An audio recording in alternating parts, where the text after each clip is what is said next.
Seja muito bem-vinda, seja muito bem-vindo. Tá no ar o Café com Política. Neste episódio do videocast da JF-TV, a gente conversa sobre o cigarro eletrônico do ponto de vista da saúde.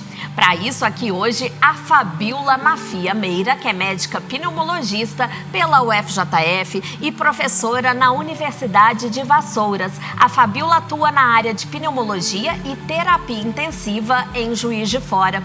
Também com a gente, a Alessandra Reis, que é assistente social.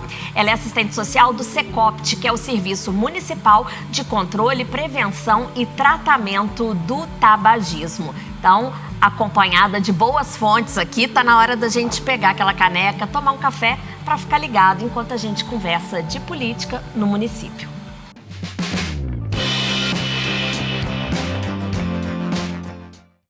Os dispositivos eletrônicos para fumar, os DEFs, são também conhecidos como cigarros eletrônicos, vapor, pod, e-cigarette, e-pipe, tabaco aquecido, entre outros. Desde 2003, passaram por diversas gerações. Os produtos descartáveis, os recarregáveis com refis líquidos, além daqueles que utilizam refil com matriz sólida, usualmente o tabaco. Podem ainda utilizar formas especiais de nicotina, assim como outras plantas e substâncias distintas do tabaco.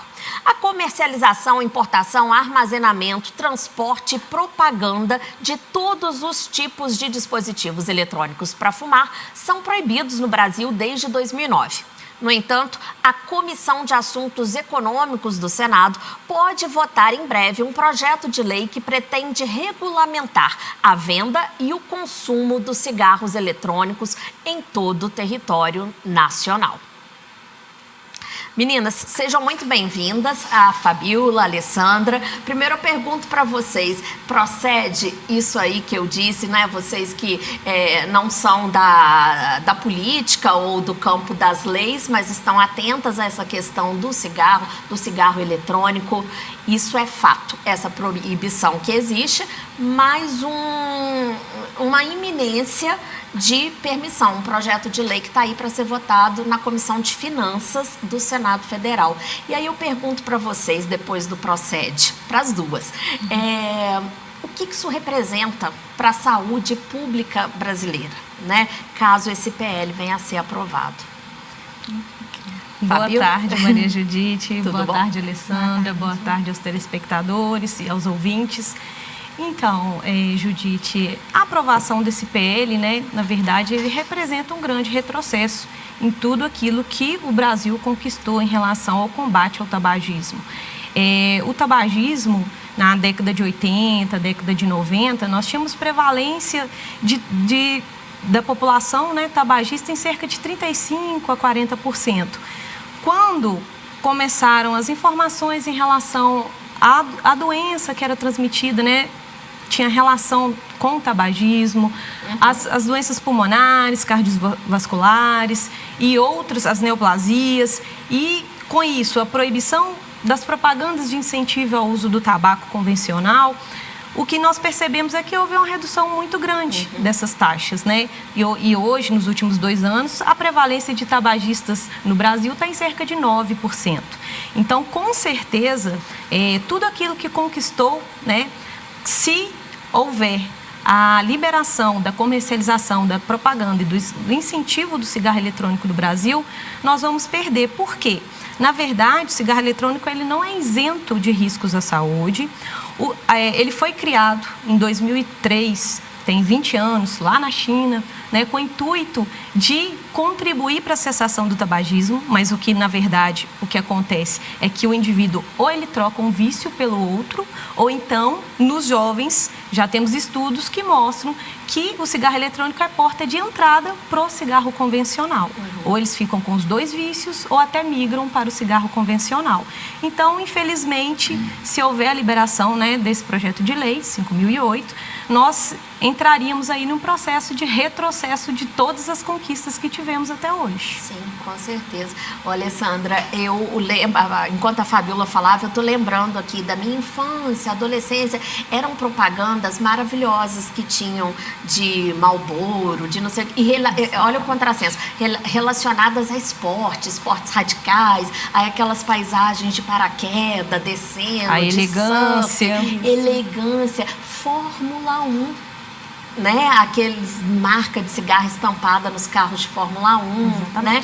E realmente, se a gente for falar, pensar, né, retroceder aí 30 anos, houve uma evolução benéfica muito grande. Sim. Né? Na minha própria escola, quando eu lembro de fazer redação para os pais falando do malefício do cigarro, pedir para o papai e mamãe parar de fumar, porque muitos pais, né, tios, meus pais nunca fumaram, mas vários tios fumantes, né? E aí a gente está agora entrando aí numa fase, agora não, há vários anos já, que o SUS, inclusive, encabeçou também essa luta aí contra o tabagismo, né? Isso. Que é justamente a sua área de atuação. Isso.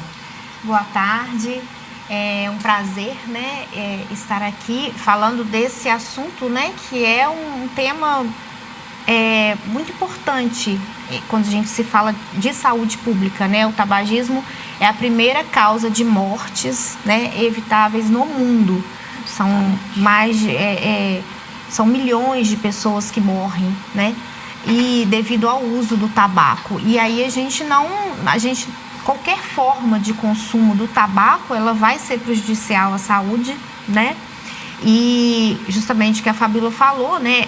A política nacional, né, de controle do tabagismo, o Brasil aderiu a essa política, né, através de um tratado internacional. E desde 2005, né, foi-se criado o Programa Nacional de Controle do Tabagismo, que são várias ações, né, não é só o tratamento, mas também incluem ações de prevenção, né, e de controle. E aí, aqui no município, o Secopt é o responsável por desenvolver essas ações e nós recebemos, né, também os usuários de áreas de descoberta que querem parar de fumar. E assim, essa questão, né, eu ainda peguei um pouco da Fórmula 1, eu me lembro de assistindo Sim. Fórmula 1 lá, né, com toda a propaganda. E isso, os astros de Hollywood, isso até antes, né, mais antigo ainda, era bonito, né, era chique. Essa proibição, ela faz parte do Programa Nacional, né, a questão da propaganda, novelas também, Sim. né. Então, o Programa Nacional, ele vai além de oferecer só o tratamento, são legislações, né. E aí a gente vê esse retrocesso nessa lei, nessa questão que está acontecendo, né? Eu lembro de uma paciente falando que quando o Marlboro morreu, ela chorou, né? Porque aquele homem fumando, né? Sim. Aí ela fala, eu chorei demais, porque, né? Porque quando ele morreu, a relação, né? O sentimento que ela tinha ali com a questão do cigarro, né? Do vício mesmo, e como a propaganda em si, né? Você falou que é de 2005, e aí eu tô lembrando também de 2005 que, por meio do governo federal, né, começou-se essa luta aí, né, essa campanha pro não tabagismo, né, contra o tabagismo. Deve ser dessa época também que começaram a estampar nas caixinhas de cigarro, né, aquelas fotos horripilantes, né. A associação do tabagismo com a neoplasia, né, com as doenças cardiovasculares, doenças pulmonares, alertando o consumidor dos riscos de boca, né, mostrando dente. Inclusive já estão estudando novas advertências, porque de tempos em tempos são mudadas, né? Sim. E você não acostuma com aquelas fotos ali, né? Assim, né? Tudo uma questão de alerta, né? E a gente observa ainda, às vezes, né, o cigarro exposto, né? Mas de certa, assim, dentro da legislação é proibido, né? Ele ficar exposto, até mesmo por conta, né, dos menores, né? Mas a indústria do tabaco, ela é muito forte, né? rentável, parece. Rentável. E é justamente por isso que veio à tona essa discussão novamente, né? Já tínhamos a RDC 46 com proibição aí de comercialização de cigarros eletrônicos, mas a indústria ela precisa, né, de movimentar a indústria do tabaco. E aí, com isso, né, surgiu esses cigarros eletrônicos que são cada vez mais atrativos, né? Nós temos cigarros eletrônicos de 4 gerações, primeira, segunda, terceira e quarta. E a cada geração tem mais inovação na tecnologia, a cada inovação você, né, o que se percebe é que aumenta a concentração de nicotina. Né? Hoje nós temos os sais de nicotina, nos de quarta geração, que tem um poder de absorção pulmonar muito mais rápido, ou seja, a nicotina ela chega, né, no sistema de recompensa no cérebro em uma velocidade muito maior. Então o poder de dependência de quem está consumindo, né, a droga, ele aumenta, porque dá prazer muito rápido.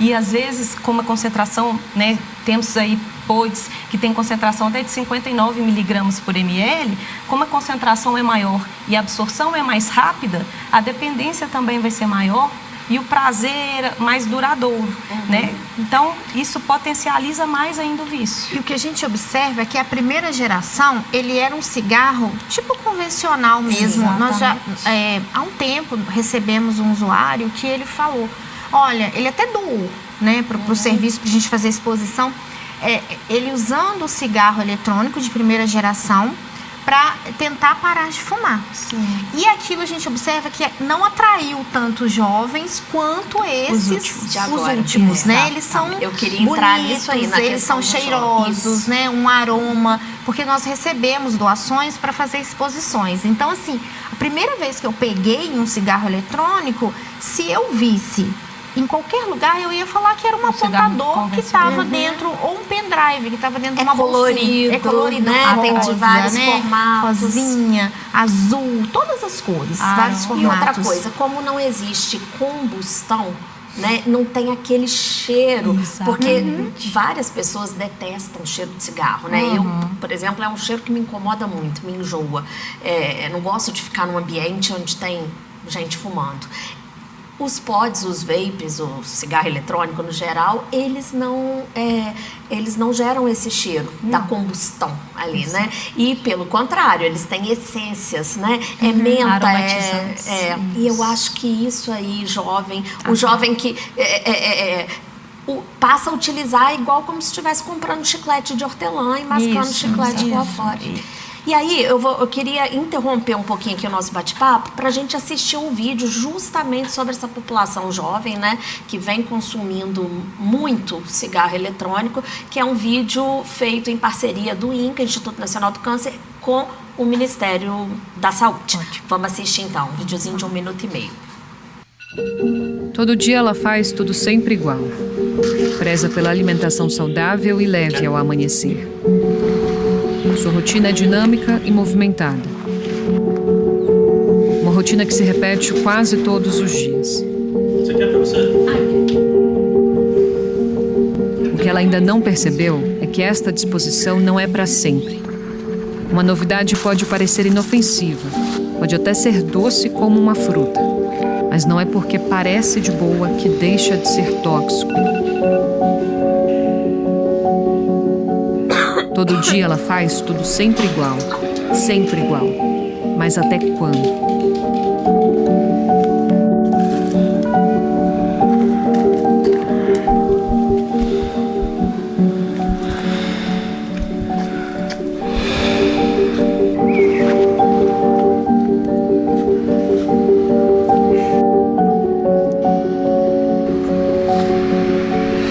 Mas o que parece ser bom traz o sabor da morte. Pode não parecer, mas cigarro eletrônico é cigarro. Cuide da sua saúde e, se precisar, busque ajuda. O SUS pode ajudar você a parar de fumar. Uma campanha do Ministério da Saúde com o Instituto Nacional de Câncer. Governo Federal, União e Reconstrução.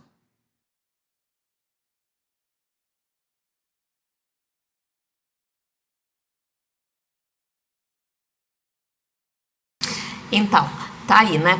Foi colocado uma jovem, uma personagem, mas é representativo, né, Alessandra? É o que a gente vê. Você, enquanto assistente social, trabalhando nesse serviço aí público, né? Onde tem ali uma equipe multidisciplinar, psicólogos e tudo mais, isso corresponde à realidade, essa questão do público jovem? A gente tem, às vezes, dificuldade de alcançar o público jovem por falta desse entendimento, que para ele tá tudo ok agora, né? Tá tudo ok. Ele não visualiza o que o cigarro pode fazer daqui a um tempo. Exatamente, né? O que a propaganda está mostrando. Eu acho que a indústria está investindo, de certa forma, ela está no caminho certo nesse objetivo dela, porque o jovem agora ele não vai perceber. A gente, até uns 2 anos, a gente recebia muitos usuários na faixa de 50 a 69, 70 anos. A gente já vê uma modificação nisso, porque as pessoas mais novas começaram a procurar, né? O tratamento para parar de fumar. A gente recebe pessoas de 25, 30, né? E é interessante que o jovem de 25 que consegue parar, ele fala com um amigo e o amigo vai. Mas ainda, eu acho que falta ainda, né? Mais jovens, até 24 anos, adolescentes, né? E a gente sabe que existe o uso, mas eles não conseguem ainda visualizar diante de toda a informação que é passada, né? De todo o trabalho que a gente faz de procurar, né, um tratamento. Como é uma procura voluntária, né? Aquilo tem que partir da pessoa, procurar o serviço público de saúde, falar, olha, eu quero participar de um tratamento desse aí para parar de fumar, seja qual for o fumo em questão. E essa questão da adolescência aí que a Alessandra trouxe, né, é muito importante, porque para a indústria é interessante. Quanto mais tempo ela tenha, né, o consumidor, quanto mais jovem ela atrai, né, o consumidor, mais tempo ela tem a pessoa consumindo aquela droga, né? Então, o que percebe-se é que essa população de cigarro eletrônico ela é maior, mais prevalente nos adolescentes e jovens, né? O Vigitel, que é o monitoramento do Ministério da Saúde, traz alguns dados aí e mostra que tem uma prevalência nos consumidores de cigarro eletrônico cerca de 6% na população entre 18 e 24 anos, mas tem já dados e prevalência de consumo ainda anteriormente a essa idade, cerca de 13, 14 anos. Então, é justamente a faixa etária que é atraída pelos cigarros eletrônicos e até mesmo o design dos cigarros eletrônicos. Nós temos design de cigarro eletrônico com Minions, com Bob Esponja, com, né, personagens aí nesse ambiente infanto-juvenil que justamente favorece... Que ajuda a atrair, né? Exatamente. Ajuda a viciar. E o cérebro ainda está em formação. Então, vai fazer toda uma transformação. A população na cidade está em fase de formação, né? O tabagismo é considerado uma doença pediátrica. 88% dos fumantes, eles começam a fumar antes dos 19 anos. Então, a gente tem aí, né, no tabagismo em geral, essa situação. É grave. E a indústria estava perdendo. A indústria perde tanto para a questão de mortes, né? Pessoas que morrem por conta do uso, então acaba perdendo, mas ela está perdendo devido a essa política de controle, de tratamento que tem sido oferecido, né? Como a Fabíola falou, o índice caiu muito de fumantes. Então, ela precisa investir. Sim, né? Tá perdendo o que você fala financeiramente, né? O lucro que talvez houvesse 30 anos atrás não é o mesmo que talvez se perceba hoje em dia. E aí, por isso talvez justifique o fato desse PL para liberar, né, a venda, a comercialização, a importação, o consumo do cigarro eletrônico. Ele vai ser votado justamente pela Comissão de Finanças, né, do Senado. Então, a gente entende que quem está por trás disso aí, desse PL, né, as pessoas que defendem, o lobby que está sendo feito, é em função de arrecadação. né? Fala-se muito em imposto que vai ser arrecadado, né? E tudo mais. Mas aí eu pergunto, eu não sei números, e nem eu acho que nenhuma de nós aqui somos contra o capitalismo, contra o lucro, contra a economia de mercado. Eu não sou de forma alguma, sou muito favorável ao capitalismo. Mas você ganha, entra dinheiro, as reservas que entram no país, o SUS, por outro lado, vai gastar quanto com saúde? Com saúde pública, com prevenção, com tratamento? Isso. No tabagismo convencional, né, o que se arrecada de imposto não paga a conta do que se gasta tratando as doenças pulmonares, as neoplasias e as doenças cardiovasculares. Né? A arrecadação é em torno de 25 bilhões e o gasto é em torno de 120. Então, as contas, elas não batem, infelizmente. Então, o que acontece? Isso aí é um argumento muito fraco, né? Até mais, além disso, existe ainda o contrabando. Né? Da mesma forma que tem o contrabando do cigarro convencional, nós já, né, estamos aí diante do contrabando de cigarro eletrônico, né? Óbvio. Muitas vezes... Porque se não é permitida a importação e nem a fabricação em território nacional, como é que tanto jovem, tanta gente está aí adquirindo, né? Exatamente. E o contrabando, ele vai continuar e não vai ter arrecadação com o contrabando. Né? Então, são argumentos fracos. E o contrabando, a questão é o seguinte, quando a gente fala, né, às vezes o usuário chega, eu fumo um mata-rato, né? A gente não tem essa fiscalização do mata-rato, do que está sendo produzido. Né? Que é aquele cigarro que não se sabe o que tem lá. 5,50 ainda, né, que ainda tem. Então, assim, o usuário, ele vai, às vezes ele passa, ele tem que usar por questões financeiras mesmo, mas ele tá ali, é o que ele consegue comprar. É o que ele consegue. Então, tem toda essa questão envolvida, né? Exatamente. Porque o que eu percebo que cada dia as pessoas estão ficando com mais dificuldade de deixarem, de pararem de fumar, né? Por várias questões. Exato. E eu acredito que toda essa questão, né, dessa produção do cigarro, a indústria está investindo muito, né, para atrair. Então, é uma bola de neve, né? Uma conta que não fecha. A gente vive na era agora da ansiedade, né? Acho que deve ser raro você perguntar para alguém, você se considera uma pessoa ansiosa? E a pessoa falar que não. Porque em maior ou menor grau, todos nós estamos ansiosos. Porque o dia continua com 24 horas, mas a gente tem que dar conta de fazer N coisas a mais do que há tempos atrás, porque a demanda aumenta e as tecnologias, os meios que a gente tem para realizar tarefas, eles foram facilitados. Então, a sua produção, ela tem que ser de acordo com a facilidade que você está tendo para, enfim, né? Isso gera uma ansiedade, essa cobrança que a sociedade, nós mesmos fazemos de nós, né? De certa forma, isso será o que você, por exemplo, observa, Fabíola, na medicina, na clínica médica, e você também, Alessandra, com esse serviço multidisciplinar, né? Tem a ver essa questão da ansiedade, das doenças hoje emocionais, digamos assim, né? Não sei se eu estou usando o termo correto, ou psiquiátricas, psicológicas, está relacionada ao vício? Com certeza, né, Judite, o tabagismo, ele gera, né, várias dependências para quem consome, a dependência física, química, comportamental. Isso tudo tem relação, sim, com a ansiedade. A ansiedade é um gatilho, e até um gatilho que dificulta muito, né, nosso combate e a fase de tratamento ali, de cessação do tabagismo. A Alessandra deve passar por isso também, perceber isso, e eu percebo isso, né, quando estou iniciando aí o tratamento, né, o paciente me procura para o tratamento de tabagismo. Mas uma das coisas que impacta mais, que dificulta mais tratar tabagismo também, a gente já tinha comentado sobre isso, é que muitas vezes, né, o indivíduo, ele não tem noção que tabagismo é uma doença. Então, uma doença puxa a outra, né? E aí a ansiedade, ela contribui para o tabagismo, mas o tabagismo também é uma doença.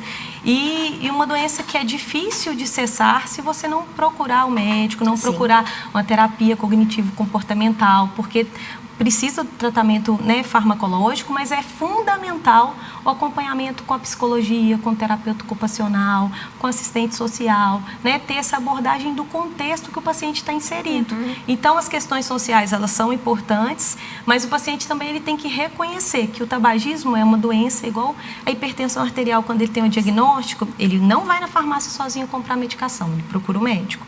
O diabetes, quando ele tem um diagnóstico, ele não vai sozinho na farmácia comprar medicação, ele procura o médico. O tabagismo é da mesma forma, ele tem que procurar uma equipe multiprofissional.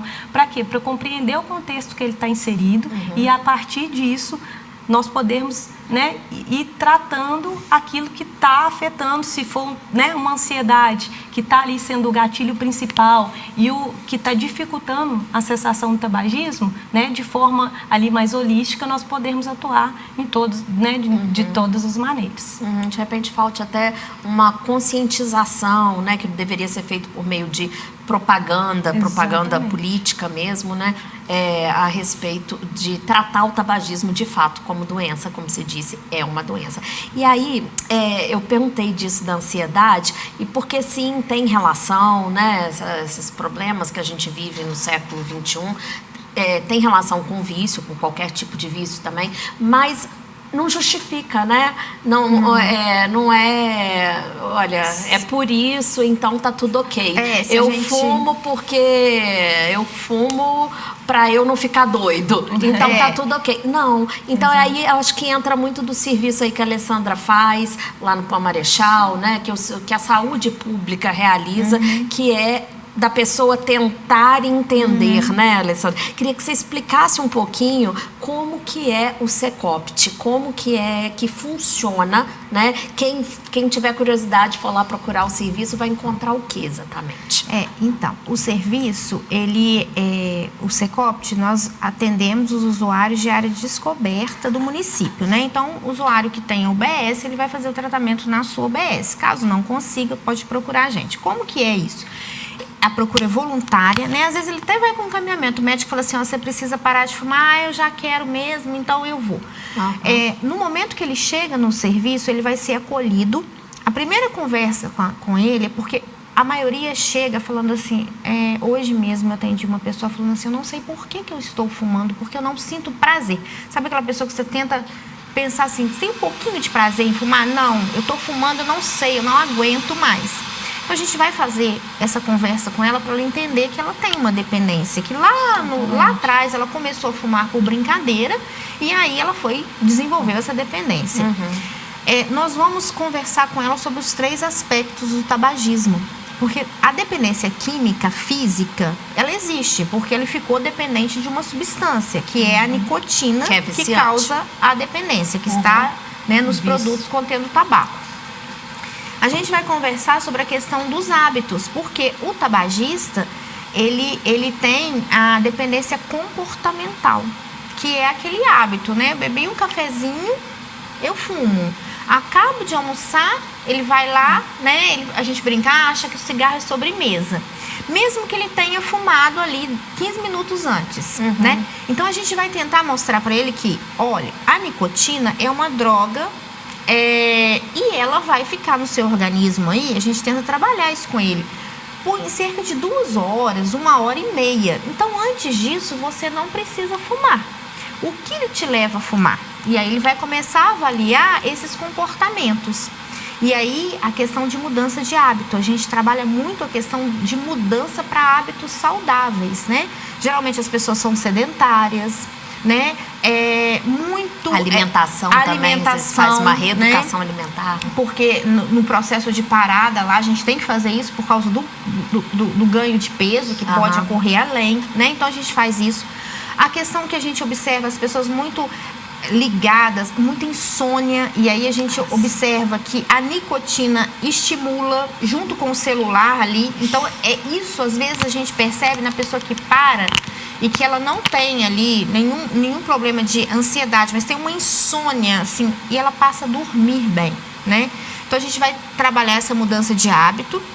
E a gente vai trabalhar as questões que estão relacionadas à dependência psicológica, né? Que, ao meu ver, eu acho a mais difícil de trabalhar. Por quê? A pessoa, às vezes, ela consegue parar, porque ela tem ali no momento da parada, da abstinência, o apoio medicamentoso, que é a reposição de nicotina. Ela muda os hábitos, mas as crenças dela, às vezes, muitas vezes, o que a gente tem percebido é que a pessoa, ela tem uma ansiedade, e ela está se medicalizando com o tabaco. Então, o que acontece? Vira uma bola de neve, porque a gente não sabe se ela fuma por ansiedade ou se ela está ansiosa porque fuma. Porque fuma. Então, hoje mesmo eu falei com a minha colega, falei, vamos colocar no grupo, vamos ver o que vai dar pra gente ver se isso é ansiedade ou se é a nicotina que tá. Então, assim, há casos que já chegam pra gente com um diagnóstico, às vezes sem estar estabilizado, né? A gente tem que fazer todo esse acompanhamento, todos esses encaminhamentos, por isso a importância da equipe multi, porque você vai avaliar ali o estado da pessoa, porque também é aquela questão, parar de fumar não é o simples fato de deixar de levar o cigarro à boca, então a pessoa tem que estar preparada para promover algumas mudanças. E eu falo assim, a cabecinha aberta para receber essa quantidade de informação, para agir. Então, a gente faz toda essa preparação com eles para eles pararem. Então, o tratamento ele é feito, a prioridade do tratamento é ser feito em grupo, né? Para aquelas pessoas que têm condições de participar do grupo. São 6 meses de tratamento. No primeiro mês, ele vai ser preparado para marcar uma data, né? E aí ter o apoio medicamentoso e cessar. Do segundo mês em diante, a gente já vai trabalhar a prevenção de recaída, que aí o que eu acho que fica é a dependência psicológica. Pessoas que começaram a fumar muito novas, a maioria, a maioria não foge à estatística que a gente tem antes dos 19 anos. Então, eles foram aprendendo a lidar com todos os problemas, com todas as emoções, sejam boas, ruins, usando o cigarro. Então, tá feliz demais? Fuma. Tá muito ansioso? Fuma. Tá preocupado? Fuma. E isso é uma desconstrução, né? E às vezes com pessoas mais idosas fica até mais difícil. Então a gente tem que fechar, né? É uma coisa bem em rede mesmo, para que aquela pessoa... E assim, o bom disso tudo é que a gente vê resultados, Isso né? que eu ia falar agora, a notícia boa são os resultados positivos lá desde 2005, né, Alessandra? Existe muita gente que obtém sucesso. Isso. Aí. A gente tem um índice de cessação, né, anual em torno de 50%, o ano passado foi quase 60%, né? E existem pessoas que a gente, né, recebe os depoimentos, estão sem fumar há muitos anos, mas eu falo que é um trabalhinho de formiguinha. Se o usuário ele não conseguiu dessa vez, da próxima a gente vai tentar acertar ali para ver o que deu, né, junto com ele, o que deu, o que foi bom e o que não foi legal, para a gente fazer uma nova tentativa, né? Perfeito. Pois a gente falou agora do ponto de vista aí da medicina, Fabiola, que o cigarro eletrônico, eles começaram a ser produzidos, né, lá em 2003, começaram a ser conhecidos, e países aí tidos de primeiro mundo, né, Estados Unidos e Inglaterra, começaram a fazer uso desse dispositivo para tratamento contra o fumo, né? E aí depois esses mesmos países começaram a fazer o alerta contrário, de que nada disso, né? Que é um dispositivo altamente viciante, e começaram a perceber também doenças específicas, inflamações específicas, e tem até o nome, né? Salvo engano, EVALI, não sei se pode falar assim, que é uma sigla em inglês. Aí eu queria que você explicasse pra gente por que será que chegaram nessa denominação de uma doença específica causada por fumo de cigarro eletrônico. O EVALI, Judite, é uma sigla, né, em inglês, para lesão induzida pelo cigarro eletrônico. Lesão pulmonar induzida pelo cigarro eletrônico, né? Essa lesão pulmonar induzida pelo cigarro eletrônico, né, os primeiros casos foram observados nos Estados Unidos, por volta de 2019, 2020, até coincidindo com a Covid, e de maneira, assim, bem semelhante, o acometimento pulmonar dessa lesão aguda aí pelo cigarro eletrônico, ele é semelhante ao acometimento pulmonar da Covid. São lesões graves, né? Na tomografia de tórax, opacidades em vidro fosco, bilateralmente, com áreas extensas de acometimento.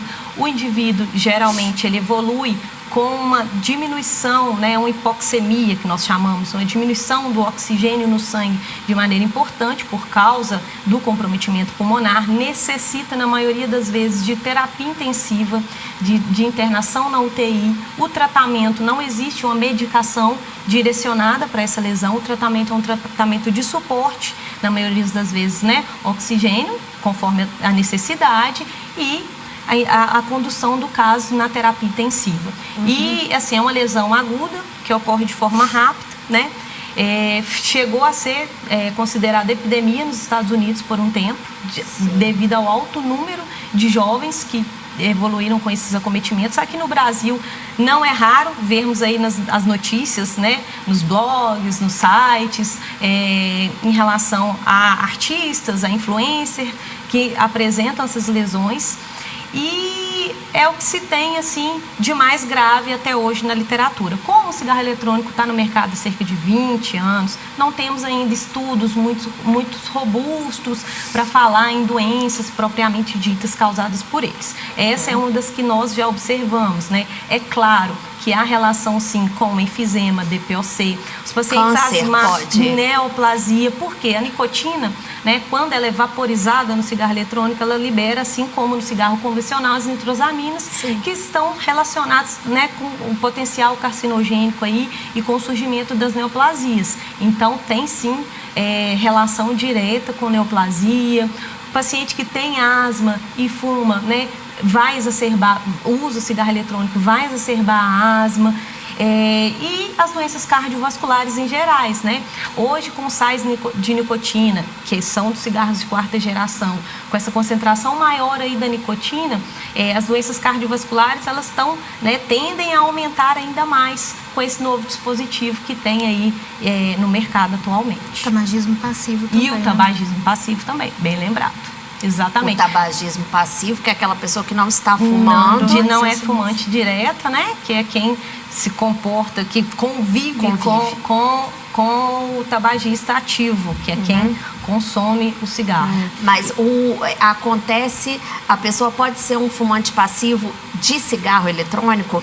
Por exemplo, eu convivo com alguém que fuma o cigarro eletrônico. Aquela fumaça ali, aquele ambiente fumacento, vai fazer mal para mim da mesma forma ou pior do que um cigarro tradicional, né? Um cigarro a combustão, digamos assim. Judite, assim, o cigarro eletrônico, ele é vaporizado, né? Você tem um líquido que, quando ele tem uma bateria, quando esse líquido ele é aquecido por essa bateria, atinge temperaturas elevadíssimas, cerca de 350 graus, esse líquido é transformado em vapor e aí a pessoa inala.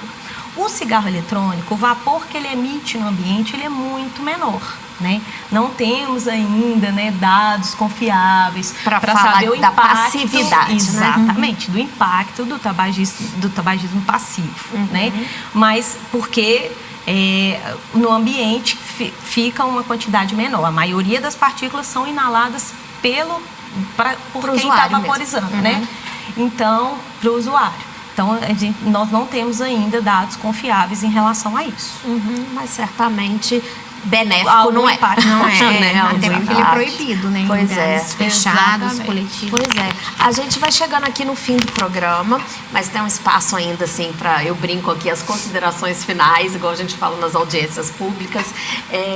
Queria, inclusive, Alessandra, que você divulgasse aí o serviço, que é um serviço totalmente gratuito, oferecido pelo SUS. Igual você disse, aqui no PAN Marechal é para quem está descoberto, né? Para quem é de uma área onde não tem UBS. Mas qualquer UBS está capacitada a oferecer o tratamento antitabagismo. Isso. Aí, assim, caminhando aí para as falas finais, queria que você fizesse aí essa divulgação boa. Nós estamos no PAN Marechal, no primeiro andar, sala 103, né? E assim, sempre que eu falo o seguinte: às vezes a pessoa já tentou várias vezes sozinha, né? Passou por todo o sofrimento, não deu conta. não tenha vergonha, né, de procurar ajuda, né? Estamos lá para proporcionar, né, esse tratamento, e nós estamos, né, até encerrando no momento o período de inscrição, porque a gente tem os períodos, mas assim, não deixe de procurar, né? A gente observa que quando a pessoa chega lá, a pessoa chega muito ansiosa, muitas vezes até triste, porque está fumando. E é muito bom quando a pessoa sai com uma nova perspectiva de que é possível, né? Então, não deixem de procurar ajuda, né? Nunca é tarde para parar de fumar. A qualquer momento que a pessoa parar, ela vai ter algum tipo de benefício, né? E para os jovens, eu diria, não experimentem, porque o risco de se tornar, né, dependente, ele é aí de entre 10 jovens, né, que experimentam qualquer produto, né, contendo tabaco, 8 provavelmente vão ficar dependentes, né? Então, podem se tornar, depois de jovens, a idosos dependentes, né? Se chegarem até lá também, né? Tem essa questão também, né? Da morte prematura. De todo um contexto, ou às vezes não a morte prematura, mas, né, às vezes fica um pouco longe de visualizar isso, mas nós que estamos todo dia recebendo as pessoas, nós recebemos hoje, atualmente, pessoas, digamos, jovens, né, que não precisam chegar lá nos 80 anos com algum comprometimento, mas amputadas, que infartaram, né, o câncer, esse a gente não tem aí, né, a maioria, né, então assim, procure pelo amor, não pela dor, né? Exatamente. A Fabíola, que também é professora, que está aí para passar também conhecimento adiante, né, Fabíola? E que trabalha também como... com UTI, né? Terapia intensiva. Na medicina intensiva, né? Intensivista. E que tem ali outros profissionais também, como cardiologista, né? Então, hoje a gente aqui sempre recebe 2 pessoas, a gente optou pela assistente social, pela pneumologista, mas a gente podia estar aqui numa mesa multiprofissional, com cardiologista, com dermatologista, acredito eu, com dentista, com psicólogos, com muitas profissões que saberiam dizer a respeito do vício, né, em cigarro e tabaco. Então, assim, suas palavras finais também, seu desejo como médica, como professora, né? Então, reforçando até a fala da Alessandra, né, eu acho que temos que ter a consciência que o tabagismo é um fator de risco modificável para a doença cardiovascular, para a doença pulmonar, né, para reduzir risco aí de neoplasias futuras, e que temos que continuar em relação ao combate ao tabagismo. Em relação ao cigarro eletrônico, levar para o público jovem essa discussão nas escolas, no ensino fundamental, no ensino médio, né? O público jovem, ele tem que estar ciente que o cigarro eletrônico, ele não é inofensivo, ele não é isento de substâncias que vai, né, ter o potencial ali de causar doenças e doenças sérias, doenças incapacitantes, muitas vezes, né, no decorrer do tempo. Então, o que fica aí de reforço é isso, que possamos ter mais ambientes de discussão sobre tabagismo como esse aqui, e talvez, né, reformularmos quanto mais possível para levar isso para as escolas, para a população, que é a população alvo da indústria de tabaco. Escolas mesmo de nível fundamental, de ensino fundamental, ensino médio. Exatamente. E universidade também, né? Exatamente. A escola, a criança, né, quando ela ouve, ela leva muito bem o recado, né? E assim, eu diria mais um alerta para os pais ficarem atentos, né? Porque o cigarro eletrônico, ele vem com uma roupagem nova, atraente. Então, conversar com os filhos sobre isso, né, sobre essa questão, e ficar atento mesmo a um estojo, uma mochila, porque, com certeza, né, a gente tem pai que nem reconhece, né? Sabe o dispositivo, né? E assim, a gente tem casos de colegas que já, né, já pegaram um estojo, né? Então, assim, parece que está longe da realidade da gente, né? Mas não, tá batendo na porta. Pois é. Infelizmente, né? Infelizmente. E que venham mais políticas públicas Com também, né? certeza. A gente está aqui numa casa política, né? Mas que, assim, no nível de país, de governo federal, Sim. que as campanhas sejam cada vez mais intensas, né? Que programas como esse serviço aí, o Exato. Secopt, sejam mais intensificados também, mais divulgados. Valorizados, né? Valorizados. E tudo que a Alessandra disse aqui em relação ao trabalho dela, né, é o pilar para o tratamento do tabagismo, porque a medicação, ela não tira a vontade de ninguém fumar, ela diminui o prazer daquele cigarro. O pilar do tratamento do tabagismo é o que ela desenvolve no serviço dela todo dia. Entendeu? Então, com certeza, o que precisamos é cada dia fortalecer mais os serviços, né? Como que já temos aqui na cidade. Essas políticas. Exatamente. Foi um prazer muito grande. Não é um assunto prazeroso, mas é um assunto necessário. Mas foi muito prazeroso tê-las aqui, ouvir o conhecimento, né, de cada uma das duas, em diferentes áreas, mas foi muito bacana. Obrigada, tá, Obrigada a Alessandra? vocês. Obrigada, Por Fabíola. nada. Sejam Eu que sempre agradeço. muito A gente que bem-vindas. agradece. Isso aí. E a gente agradece a você também que acompanhou esse episódio, que ficou aqui até o fim. Lembrando que esse e qualquer outro dos Café com Política e de outros programas da JFTV estão lá no YouTube da Câmara Municipal de Juiz de Fora. Até a próxima. Um forte abraço.